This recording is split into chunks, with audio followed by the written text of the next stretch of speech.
Hey guys, it's Megan. Welcome back to the library and another video. I thought if I'm doing a library video, I have to film in the library, but it's summer and they just clean the carpets and there's no air conditioning and it's so smelly.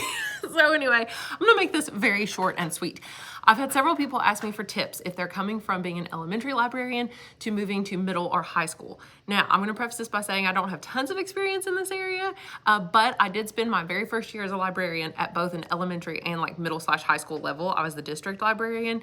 So I have spent a year doing elementary at least half of the day. And somebody I worked with last year was also an elementary librarian for years before she now moved up to the high school level. So I did consult with other people before making this video, and I looked at some tips in some Facebook groups I'm in, and then from my own general experience. And if this, isn't enough tips, because I feel like there could be way more, then I'll make a second video if you want. So here's what I came up with. First, you should celebrate if you're moving from elementary to middle/high school. I've never heard of a librarian who has done this move or seen anybody post on Facebook and say that they regretted it. Everybody is so excited. They're like, oh my gosh, the schedule is so much better. It's so much easier. The teachers usually stay with the students, so the classroom management is usually better. And everybody's just very excited. So you should celebrate if you get to move to the elementary or from elementary to the middle/high school level. Also, know that you may be asked to do other things at this level. So I've been asked to do yearbook, teach English 101, 102, the dual credit class, head up the courtesy committee. There's other things that you might be asked to do, because in this position, you do have a little bit more flexible time, like during the school day, whereas an elementary librarian, you might have a fixed schedule and there literally wouldn't be time for you to do one of those other things. So one difference, of course, is going to be the scheduling. More than likely, you're going to have very flexible scheduling in a high school library position. Now, I don't, because I do most of the time, but our English teachers come on a monthly visit. So about 8 out of 20 days out of the month of school days, I have classes. So I don't have chances to really do much else on those days. But if you do, then I think time management is going to be the key factor for you. Learning how to delegate, especially if you have like teacher aides, which is also going to be really handy for you, because you'll probably have like students that are teachers aides that are seniors that can do like a lot of the work for you. I have between 10 and 15 teachers aides per day. So that's amazing, especially if you don't have like an aide or anything like that to help you. Okay, so time management, you'll have to learn, like I said, delegating, library planners, things like that, just planning out your day, honestly, because I've noticed that in the past, I've come home and I've been like, man, I know I'm really busy. I've been really busy today, but like, what did I actually do? What did I actually accomplish? So you kind of have to just like really get grounded and know like what your vision and your mission is, what are your vision and mission statements, and just know that even the little stuff you do is like guiding you towards achieving like your larger goals, so that you do feel like you've accomplished something, even if the whole day is like you just being interrupted by various things happening and you don't get done the things you wanted to get done. Just knowing that like you still are accomplishing what you really want to accomplish. Okay, another big difference, which is actually something kind of negative, is that students are not going to like reading like they do in elementary school. The majority are going to be reluctant readers. I'd say a good 75% of my students are definitely reluctant readers. So you've got to find really creative, unique ways to promote reading, and you've got to make it fun. You don't have to do that as much in elementary because kids already think it's fun. They're already excited to come to the library. Here, they're not. They're like, oh, it's library day. Oh, we have to do this silly activity. And you would think it'd be fun to like watch book trailers. I would love to do that. Listen to book talks, preview books in fun ways, like book tastings, things like that. Speed dating a book. We've done that. Just all kinds of various fun activities, but they, just still don't think it's that fun. So you really have to find books that are like super high interest, that are very appealing to especially the reluctant readers. And that's a big challenge. Okay, there's good and bad news about programming. You'll have more time to do library programming because you'll have probably a flexible schedule. So there may be times where you can have programs during the school day, because the bad news is students are not going to stay after school. Elementary, you could have your book fair things or things after school. Parents would come. No, that's not the case in high school. I tried having my Read-a-Palooza event after school, and I had like 5 people show up. I did it last year during the school day, and I had like 60 people show up. So it's a big difference. If you can do programs during the school day, if there's a time built into your schedule, we have a time that's like an intervention period. It used to be 30 minutes. I think next year it's actually going to be more like 40 or 45 minutes, but it's only going to be on Fridays instead of every day. But that time is a good time to like pull kids out of class for different things, because it's not like they're not in an actual class. Most students, if they don't need intervention, they just go do something fun during that time period. So that would be a good time to have a program. So maybe you could find a time during your school day to be able to offer, you know, like I want to do a resume writing program, you know, I do an ACT boot camp, you know, things like that.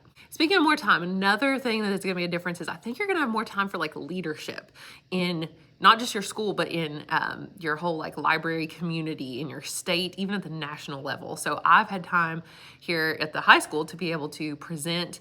I'm able to go to conferences. I've presented at a couple different conferences now, state level conferences.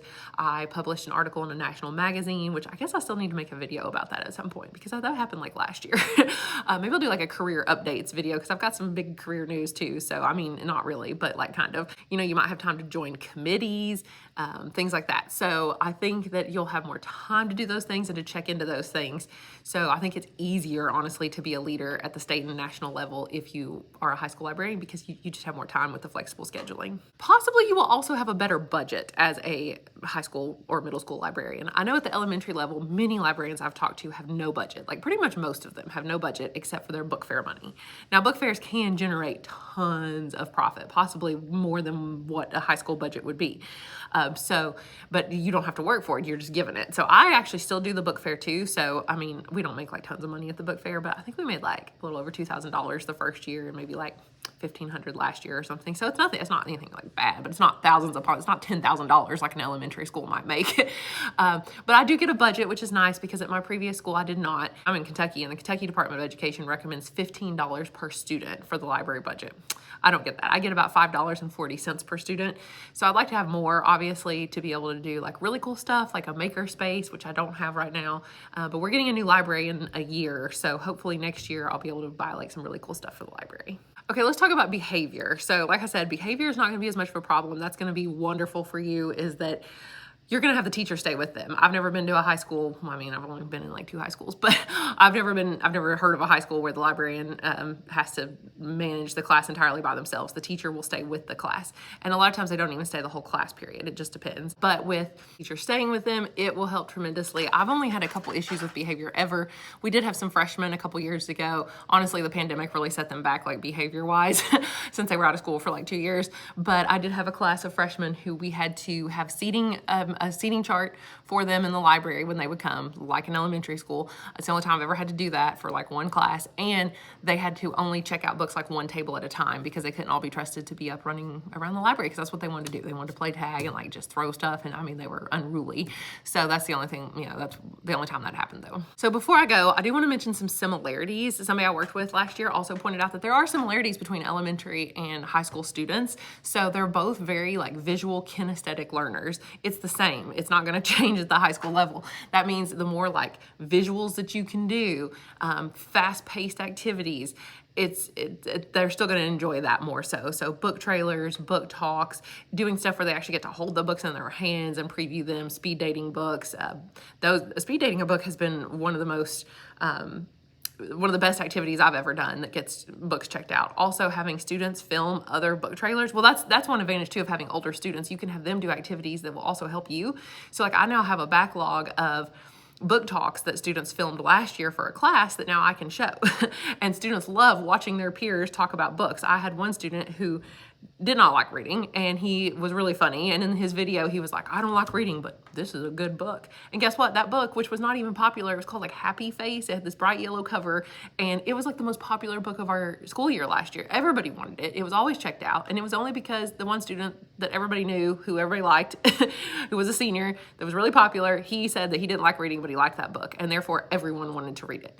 So, you know, just being able to have students to make things like that was really, really awesome. The more involved that students are, just like at the elementary level, the more just engaged they're going to be in the activity. So the more hands-on they can be, and the more just stuff that they can make themselves, the better. Finally, I would recommend talking with your English teachers in your school to see if you can schedule like monthly visits. At the other high school in my district, the English teachers don't bring their classes regularly for visits for like monthly. They don't do monthly independent reading. I highly recommend that you talk to your English department about doing monthly independent reading. My school is very, very big on that. It is one of their core values is that students read a book for fun every single month. And they don't do anything crazy with it at the end of the month. Like they do have to basically kind of prove that they read the book. It's not like a quiz or a boring assignment. They can make a podcast. They did a little book talk. It doesn't take that long. And honestly, it kills a lot of birds with like one stone, because now the teacher knows that the student has read the book. The student got to make something fun and learn some valuable skills like podcasting or how to make an infographic. Like I would have loved to have had that, because I had to teach myself how to make an infographic. So, they can learn on hands-on basically. And then I now have all of those like book talks or infographics or whatever to show in the future. So it helps a lot. But monthly independent reading is so, so important. And you really get to build more of a relationship with your students, because you will see so many students, more so than you will at the elementary level, because obviously high schools are bigger than elementary schools. So my school has about 1,200 students. About 300 of them go and take English at a different school. So I see about 900 students a month. Being able to see them every single month, I really have built connections with so many of them. I thought there's no way I can talk to 900 students and actually build a connection with them. And yes, I don't know all their names, but I am learning. By the time, if they're a freshman and I've seen them every single year, once a month for 4 years, I pretty much know most of their names by the time they're seniors. And I've realized that that's like really awesome. So thank you guys so much for watching. Hopefully this helped you somewhat. If you want me to give more tips, because these were just the first ones that popped into my head. So I'm pretty sure I could dig deeper and find more and ask other people as well. So if you're interested, let me know and I will get you some more tips. And thank you guys so much for watching. I hope this helped. Good luck in your high school job and celebrate, because you're going to love it. All right. I will talk to you guys again later. Bye.